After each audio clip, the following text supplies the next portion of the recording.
Saya Fajar Ramadan dari SMP 8. Di sini saya akan menjelaskan tentang perubahan masyarakat Indonesia pada masa penjajahan dan tumbuhnya semangat kebangsaan. Dimulai dari kedatangan bangsa-bangsa Barat ke Indonesia. Pada awalnya, kedatangan bangsa Barat untuk membangun hubungan dagang antar bangsa Barat dengan Indonesia. Akan tetapi, bangsa Barat mulai merasa tertarik dengan wilayah Indonesia. Tujuannya mulanya membangun hubungan dagang, lama-kelamaan malah berganti tujuan dengan penjajahan. Adanya penjajahan memberikan dampak negatif bagi masyarakat Indonesia, karena mengakibatkan perubahan dalam aspek geografis, sosial politik, maupun budaya. Di sini ada latar belakang bangsa Barat datang ke Indonesia.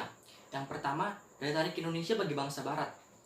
Menurut bangsa Barat, Indonesia memiliki daya tarik tersendiri karena adanya komoditas perdagangan yang dihasilkan di Indonesia berupa rempah-rempah seperti cengkih, merica, kemiri, dan pala. Bangsa Barat sangat memerlukan rempah-rempah tersebut untuk mengawetkan makanan, bumbu masakan, dan juga obat-obatan. Dan karena persediaan rempah-rempah di bangsa Barat sangatlah terbatas. Lalu yang kedua ada motivasi 3G. Sesuai namanya, yang pertama gold, berarti artinya emas. Identiknya kekayaan. Berarti bangsa Barat akan mencari kekayaan di Indonesia. Yang kedua, glory, berarti bangsa Barat akan mengharapkan kejayaan di Indonesia. Yang ketiga, gospel, berarti bangsa Barat akan menyebarluaskan atau mengajarkan agama Nasrani, khususnya agama Kristen bagi masyarakat di Indonesia. Yang ketiga, revolusi industri. Revolusi industri adalah pergantian atau perubahan secara menyeluruh dalam produksi barang yang tadinya menggunakan tenaga hewan atau manusia digantikan dan dialihkan menggunakan mesin. Juga mengakibatkan bangsa Barat mencari bahan baku sekaligus daerah perluasan pemasaran untuk hasil industri mereka. Dan juga revolusi industri menyebabkan penemuan-penemuan di bidang teknologi seperti mesin uap, kompas, mesin pemintal, dan lain-lain. Yang kedua, kedatangan bangsa-bangsa Barat ke Indonesia. Yang pertama ada Portugis. Portugis pertama kali mendarat di Indonesia pada tahun 1512. Portugis sampai di Maluku di bawah pimpinan Antonio de Abreu dan Francisco Serrao. Lalu Portugis meninggalkan kebudayaan rohani berupa agama Katolik yang disebarkan bagi masyarakat di Ambon. Lalu yang kedua, Belanda. Belanda pertama kali mendarat di Indonesia pada tahun 1596. Belanda sampai di Jakarta atau yang kita kenal sekarang itu Jakarta. Belanda dalam ekspedisi tersebut Belanda dipimpin oleh Cornelius de Houtman. Karena mendengar Indonesia menghasilkan rempah-rempah, lalu banyak pedagang-pedagang Belanda berlayar ke Nusantara. Lalu pada tahun 1602, pemerintah Hindia Belanda mendirikan VOC atau Verenigde Oost-Indisch Company untuk perusahaan perserikatan dagang-dagang milik Belanda, dan juga agar mencegah persaingan tidak sehat. Lalu yang ketiga ada Republik Bataaf atau Perancis. Pada tahun 1808, Perancis mengirimkan Marshal Willem Danes ke Batavia untuk dijadikan gubernur jenderal Indonesia. Dalam kebijakannya, yang paling kontroversial adalah pembangunan jalan dari Anyer hingga Panakukang yang menelan banyak korban. Lalu pada tahun 1811, Danes dicopot jabatannya karena tidak bisa membangun hubungan dengan penguasa-penguasa di Jawa. Dan akhirnya digantikan oleh Jane William Jensen, tapi tak bertahan lama. Karena terus diserang Inggris, Jensen akhirnya menyerah ke pihak Inggris dengan ditandai adanya kapitulasi Tuntang. Dan berakhirlah kekuasaan Republik Bataaf. Lalu yang keempat ada Inggris. Penguasa Inggris di India, Lord Minto, menunjuk Thomas Stamford Raffles sebagai letnan gubernur di Indonesia.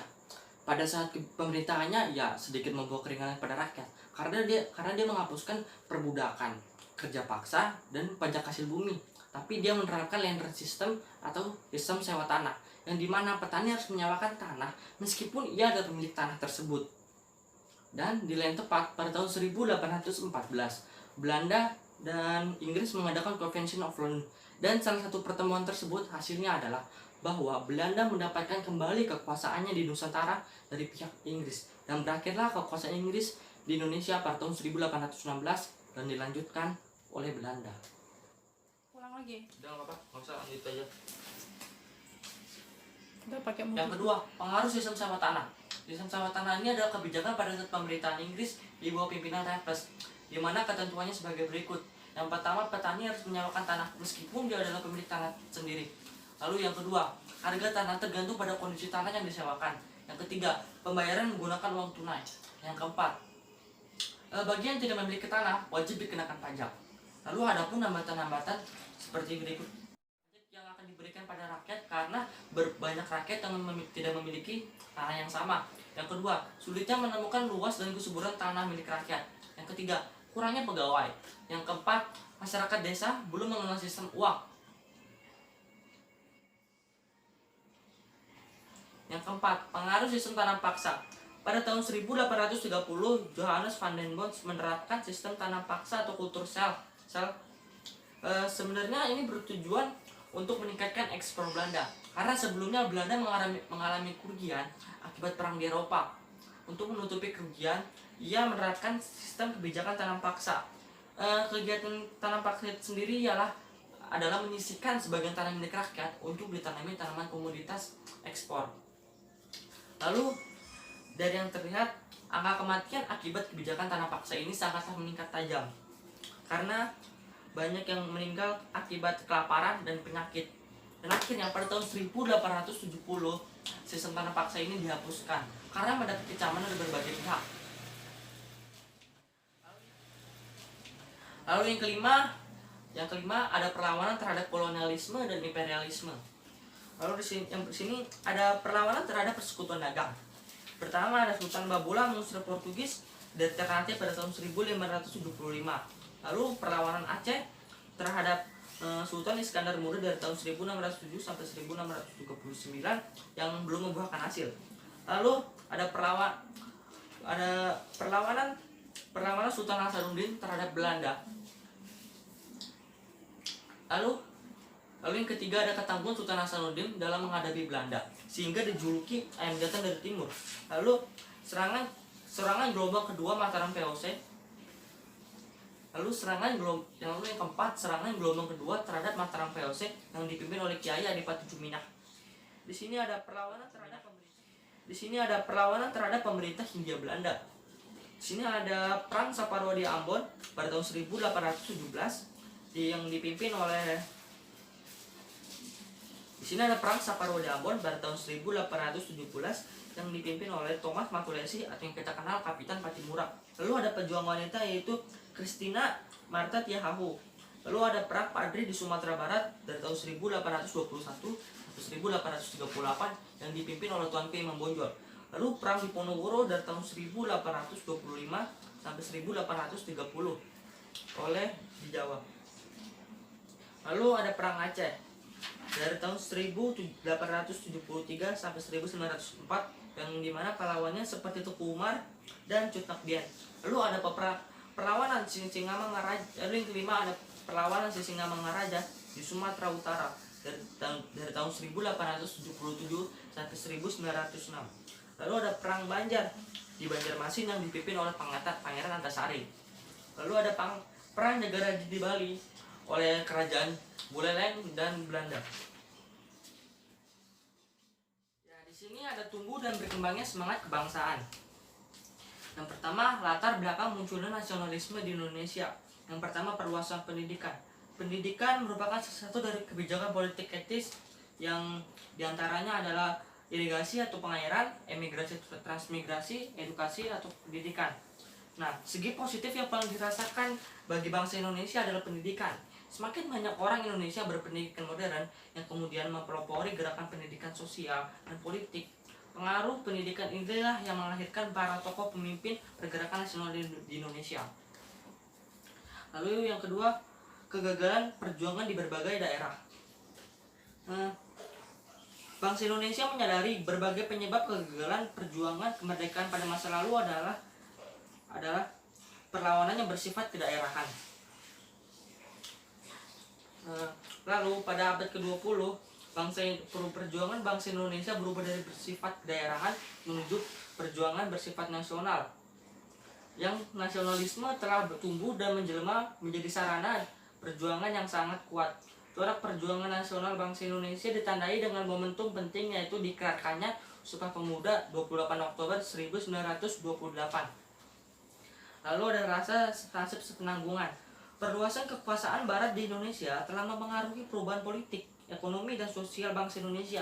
Tekanan pemerintah Hindia Belanda pada bangsa Indonesia telah memunculkan perasaan kebersamaan rakyat Indonesia sebagai bangsa terjajah. Hal inilah yang mendorong tekad bersama untuk menghimpun kebersamaan dalam pergerakan kebangsaan Indonesia. Yang kedua, Perkembangan organisasi etnis, kedaerahan, dan keagamaan. Contoh organisasi etnis seperti Serikat Pasundan dan Perkumpulan Kaum Betawi. Kalau kedaerahan itu seperti Trikoro Darmo, Jong Java, dan Jong Sumatera Bon. Lalu ada organisasi kedaerahan seperti Jong Islami Tenbon, Bunda Kristen Jawi, Muhammadiyah, Nahdlatul Ulama, Persis, Persatuan Umat Islam, dan Al Jamiatul Wasiyah. Lalu kita ke berkembangnya berbagai paham-paham baru. Paham-paham baru seperti pan-islami, nasionalisme, liberalisme, sosialisme, dan demokrasi. Paham-paham tersebut mengajarkan bagaimana langkah-langkah memperbaiki kondisi kehidupan bangsa Indonesia. Berbagai paham tersebut mengaruhi berbagai organisasi pergerakan nasional Indonesia. Juga ada berbagai peristiwa dan pengaruh dari luar negeri, seperti kemenangan Jepang atas Rusia pada tahun 1905. Lalu berkembangnya nasionalisme di berbagai negara. Lalu kita ke organisasi pergerakan nasional Indonesia. Di sini ada Budi Utomo yang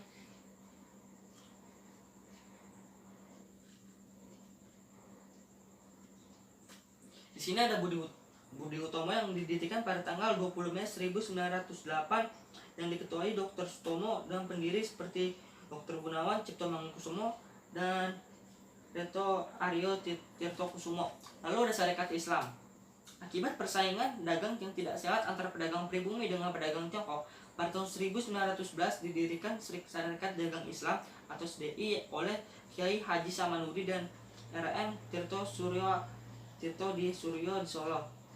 Tujuan utama pada awalnya adalah melindungi kepentingan pedagang pribumi dari ancaman pedagang Tiongkok.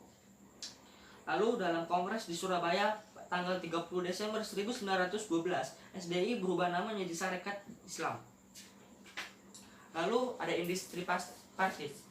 Industri Partis adalah partai politik pertama di Indonesia yang terkenal dengan sebutan tiga serangkaian, yang ini Evedus Dekker atau Danurjo Setiabudi, lalu RN Suwardi Suryanidingrat, lalu Dr. Cipto Mangunkusumo. Tujuan IP sangat jelas, yakni mengembangkan semangat nasionalisme bangsa Indonesia. Lalu ada PI atau Perhimpunan Indonesia. Tujuan utama PI adalah mencapai Indonesia merdeka, memperoleh suatu pemerintahan Indonesia yang bertanggung jawab kepada seluruh rakyat. Tokoh-tokoh PI antara lain Muhammad Hatta, Ali Sastromijoyo, Abdul Majid, Joyo Adiningrat, Iwa Kusuma Sumantri, Sastro Mulyono, Sartono, Gunawan, Mangunkusumo, dan Nazir Datuk Pamuncak. Lalu ada Partai Nasional Indonesia atau PNI. Partai Nasional Indonesia didirikan pada tanggal 4 Juli 1927 di Bandung, dipimpin IR Soekarno. Tujuan PNI adalah Indonesia merdeka dengan ideologi nasionalisme. Lalu kita ke pergerakan nasional pada masa pendudukan Jepang. Yang pertama, proses penguasaan Indonesia. Pada tanggal 11 Januari 1942, Jepang mendaratkan pasukannya di Tarakan, Kalimantan Timur. Lalu pada tanggal 24 Januari, Jepang menduduki kota minyak Balikpapan. Selanjutnya Jepang menduduki kota-kota lainnya di Kalimantan. Jepang berhasil menguasai Palembang pada tanggal 16 Februari 1942. Setelah menguasai Palembang, Jepang menyerang Pulau Jawa dan berhasil dikuasai Jepang pada tanggal 1 Maret 1942. Lalu adanya kebijakan pemerintah militer Jepang. Yang pertama, membentuk organisasi-organisasi sosial seperti diantaranya Gerakan 3A, Pusat Tenaga Rakyat, Jawa Hokai, dan Masyumi Gerakan 3A. Lalu pembentukan organisasi semi militer. Yang pertama seperti Senidan, Bujinkai, Keibodan, Keiho, dan Pembela Tanah Air Peta. Lalu pengerahan Romusa. Jepang melakukan rekrutmen anggota Romusa dengan tujuan mencari bantuan tenaga yang lebih besar untuk membantu perang dan melancarkan aktivitas Jepang. Masyarakat Indonesia terpaksa melakukan kerja rodi karena takut pada Jepang. Pada saat mereka bekerja sebagai Romusa, makanan yang mereka tidak terjamin, kesehatan yang sangat minim, sementara pekerjaan yang sangat berat. Ribuan rakyat Indonesia meninggal akibat Romusa. Lalu ada eksploitasi kekayaan di alam. Pada masa panen, rakyat wajib melakukan setor padi sedemikian rupa sehingga mereka hanya membawa pulang padi sekitar 20% dari panen yang dilakukannya. Kondisi ini mengakibatkan musibah kelaparan dan penyakit musuh lapar di Indonesia. Lalu sikap kaum pergerakan. Yang pertama, memanfaatkan organisasi bentukan Jepang. Lalu gerakan bawah tanah. Lalu ada perlawanan bersenjata seperti perlawanan rakyat Aceh, pada perlawanan Singaparna di Jawa Barat, lalu perlawanan Indramayu di Jawa Barat juga, lalu perlawanan Peta di Blitar, Jawa Timur. Lalu kita ke perubahan masyarakat Indonesia pada masa penjajahan. Yang pertama, perubahan pada masyarakat pada masa kolonial Barat. Yang pertama, perluasan penggunaan lahan.